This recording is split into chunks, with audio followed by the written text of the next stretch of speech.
Assalamualaikum warahmatullahi wabarakatuh. Hai para pencinta catur dan para catur mania, selamat datang kembali di Legenda Catur Dunia. Hari ini merupakan hari terakhir dari kejuaraan dunia Rapid dan Blitz di Kazakhstan kawan, atau hari kedua dari sesi Blitz, dimana kemarin sudah memainkan sesi Blitz hari pertama kawan, dan ada dua kejadian yang menarik menjadi sorotan. Yang paling menarik ini adalah kedatangan Magnus Carlsen yang terlambat setelah 2,5 menit jam di atas papan dimainkan kawan. Magnus Carlsen hanya bermain dengan kontrol waktu 30 detik menghadapi Vladislav Kovalev yang masih mempunyai kontrol waktu utuh. Sedangkan kejadian atau hal menarik lainnya adalah tentang Ian Nepomniachtchi, di mana dia mendapatkan teguran dari panitia kawan ataupun dari arbiter juri tentang kaos yang dia gunakan kawan. Dia mendapatkan teguran. Tapi yang cukup menarik adalah Carlsen kawan hanya bermain dengan kontrol waktu 30 detik menghadapi 3 menit dari lawannya Vladislav Kovalev. Di matchday pertama, Carlsen bermain cukup bagus kawan. Bersama pemain-pemain lainnya mengejar atau menempel ketat Hikaru Nakamura dengan perolehan 9 poin. Hikaru Nakamura sendiri memimpin klasemen sementara di matchday pertama dengan perolehan 1 poin. Tadi kita sudah lihat permainannya Hikaru Nakamura di babak keempat berhadapan dengan Nihal Sarin, bagaimana ide pengorbanan gajah dari Nakamura tadi. Tapi beberapa langkah berikutnya Nakamura juga tidak menemukan momen terbaiknya, menemukan langkah terbaik. Akhirnya permainan kembali setara, tapi di ujung-ujungnya Nihal Sarin membuat langkah blunder. Dengan permainan endgame benteng, Nakamura berhasil memenangkan game. Bagi kawan-kawan yang belum sempat melihat ulasannya tadi, nanti di akhir video ini ada link yang bisa kalian klik langsung untuk melihat permainan kedua pemain yang sudah kami ulas. Oke, untuk ulasan kali ini saya coba bergeser ke permainan Carlsen kawan, di mana di babak pertama dia berhadapan dengan Vladislav Kovalev yang hanya dengan kontrol waktu 30 detik saja kawan. Langsung kita ke atas papan. Setelah jam dipencet oleh arbiter ataupun juri, Magnus Carlsen masih belum datang kawan. Akhirnya juga dia datang dengan sedikit berlari kecil. Dia menuju meja permainan dan hanya menyisakan kontrol waktu yang tersisa 31 detikan kawan. Sedangkan Kovalev masih utuh dengan 3 menit. Tapi game ini ada incrementnya 2 detik kawan. Mereka bermain dengan pembukaan Prancis oleh Magnus Carlsen, dan Vladislav Kovalev membalas dengan variasi pertukaran. Pion E pukul pion D5. Diambil balik oleh Carlsen. Mereka melanjutkan pengembangan perwira seperti biasa. Gajah gelap ke D6 terlebih dahulu oleh Carlsen, awasi peta F4. Kalaupun nanti ada gajah G5, masih ada kuda F6 disusul dengan pion H6. Dan di sini pilihan utamanya gajah D3 pion C4 kawan. Memilih dengan pion C4 terlebih dahulu oleh Kovalev, menantang pertukaran, ditolak oleh Carlsen. Memilih melanjutkan pengembangan kuda F6 terlebih dahulu. Dan di sini kawan, di langkah ke-6 sudah mulai berpikir menghabiskan kontrol waktu Kovalev. Menghabiskan 46 detik kawan, memutuskan kuda C3. Pressure pion pusat D5 dibiarkan oleh Carlsen, memilih mengamankan raja atau tidak di backup dengan pion C6. Kalian mau backup tak ada masalah, kemungkinan pion C5 akan didorong kawan. Rokade oleh Carlsen, dan di sini kembali menghabiskan waktu lagi Kovalev dengan langkah pion C pukul pion D5. Tidak langsung diambil balik, tidak berani, masih ada kuda kawan. Terlebih dahulu benteng E8. Tapi langkah yang paling populer adalah kuda B ke D7 ataupun pion H6. Tapi Carlsen memilih benteng E8 ini kawan. Blokade oleh gajah E2, juga persiapan rokade. Kuda B berkembang ke peta D7, rokade, pion H6. Dan di sini langkah terbaiknya mempertahankan pion dengan cara gajah C4 kawan. Kalau ada kuda B6, jelas kuda ini akan bergerak untuk membuka akses gajah terangnya ataupun juga incar pion D5. Oleh karena itu gajah bisa ditarik mundur ke petak B3 kawan, pertahankan pion D5. Tapi memilih dengan benteng E1, kuda B6 lanjut Carlsen, tidak coba dipertahankan, sulit kawan. Kalaupun kalian pertahankan dengan gajah, langsung disikat oleh kuda. Kalau dengan menteri kawan di sini, ya hitam akan tetap berani ambil kawan. Kalau terjadi langkah-langkah seperti ini, putih tidak akan berani ambil kuda ini karena ancamannya discover kawan. Menterinya nanti bisa tewas. Paling tidak gajah berkembang ke petak D2, pion A4 akan dilanjutkan oleh putih. Kovalev memilih langkah dengan kuda bergerak ke petak E5, menawarkan pertukaran di sini. Hitam nanti akan mendapatkan satu pion di lajur E atau langsung ambil balik pion putih D5. Carlsen memilih langkah ini dan kemudian Kovalev menghabiskan waktunya lagi kawan dengan gajah F3. Sekarang kontrol waktu ya agak setara kawan. Carlsen mempunyai 28 detik, Kovalev 34 detik. Kita anggap setara saja. Sudah tidak ada jarak yang begitu lebar kontrol waktunya kawan. Kuda di pick up oleh pion C6. Menteri putih keluar ke petak B3, pressure petak pusat D5 ataupun petak B7 agar gajah ini tidak berkembang. Dihadang oleh Carlsen dengan menteri B6.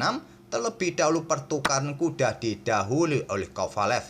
Kuda C ambil kuda hitam D5, diambil balik oleh Carlsen menggunakan kuda. Dan sekali lagi terjadi pertukaran perwira, gajah sikat kuda D5, pion C pukul balik gajah D5. Dan Kovalev menawarkan permainan endgame yang lebih cepat kawan. Rusak struktur pion hitam atau Carlsen di lajur B bertumpuk.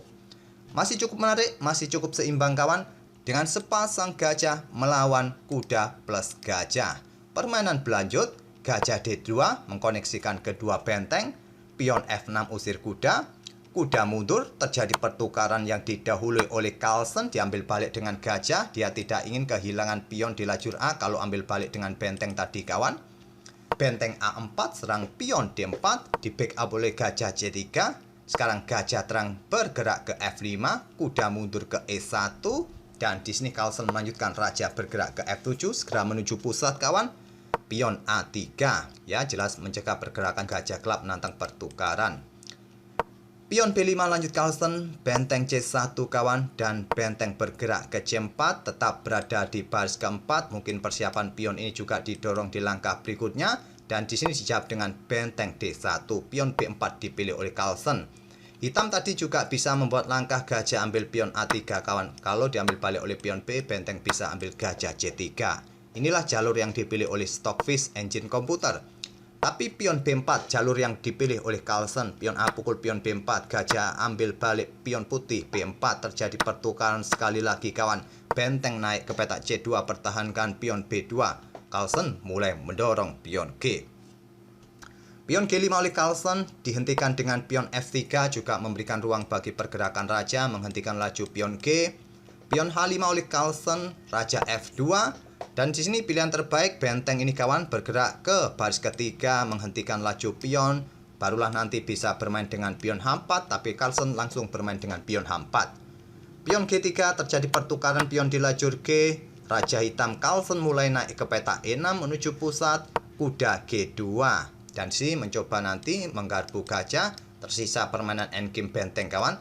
Oleh karena itu, raja bergeser terlebih dahulu memberikan ruang pergerakan bagi gajah jika kuda ke E3 oleh Kovalev, gajah mundur ke E6. Raja putih juga mulai bergerak ke pusat kawan, ke E2 terlebih dahulu, benteng B3. Raja bergeser ke F2, benteng B4, mencoba cari increment kawan. Raja bergeser lagi ke E2, bolak-balik di sini kawan. Benteng bergeser, improvisasi posisi benteng, dan raja hanya mondar-mandir ke F2.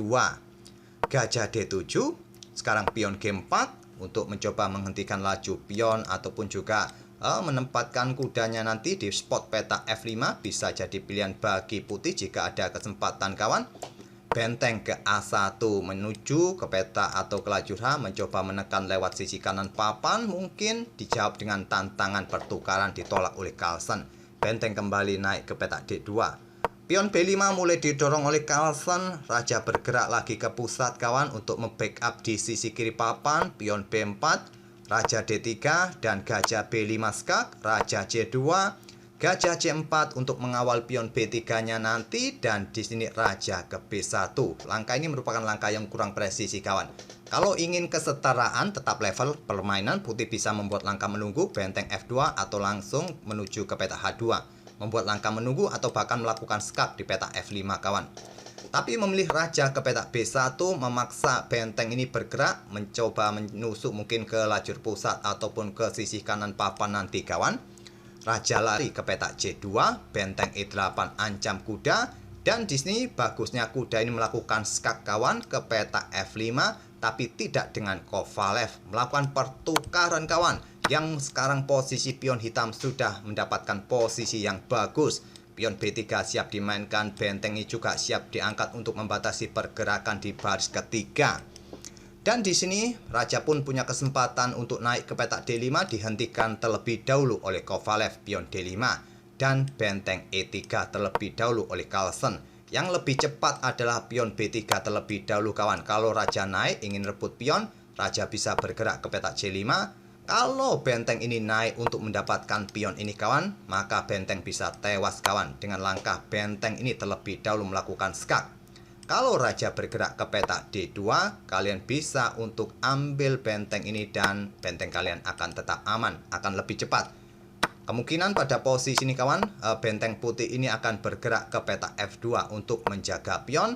Barulah sekarang benteng ini bisa bergerak ke petak E3, bisa melakukan skak, ataupun ke petak E5 rebut pion ini kawan. Oke, kembali lagi ke langkah aslinya. Jadi Carlsen memilih benteng E3, benteng D4, pion B3 terlebih dahulu oleh Carlsen, raja bergeser ke D2, benteng ambil pion F3 lanjut Carlsen, Kovalev ambil pion C4. Selanjutnya Carlsen ambil pion D5, incar benteng, benteng bergeser incar pion B3. Dikejar terus oleh raja C5, benteng A4 dan benteng F4, tantang Carlsen untuk mendapatkan pion ini juga kawan. Kalau diladeni nanti juga raja putih ini akan kebingungan menghadapi dua pion yang saling bertolak belakang di sisi dan kiri kanan papan kawan. Sulit akan mengejarnya nanti. Memilih benteng dipertahankan ke peta A6, raja ke D4, ke peta B4 juga bisa jadi pilihan tadi. Benteng D6 skak, raja E5, benteng bergeser, incar pion, dibiarkan saja oleh Carlsen.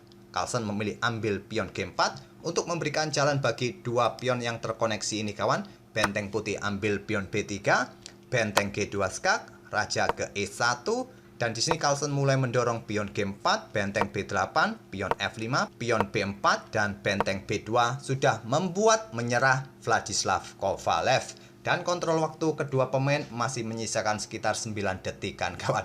Luar biasa Magnus Carlsen.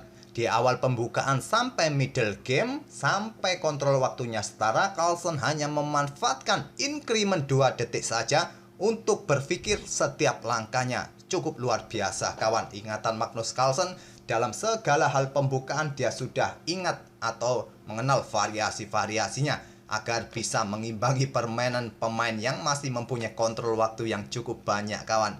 Malah Vladislav Kovalev lah yang terkesan cukup lambat permainan di awal pembukaan sampai middle game.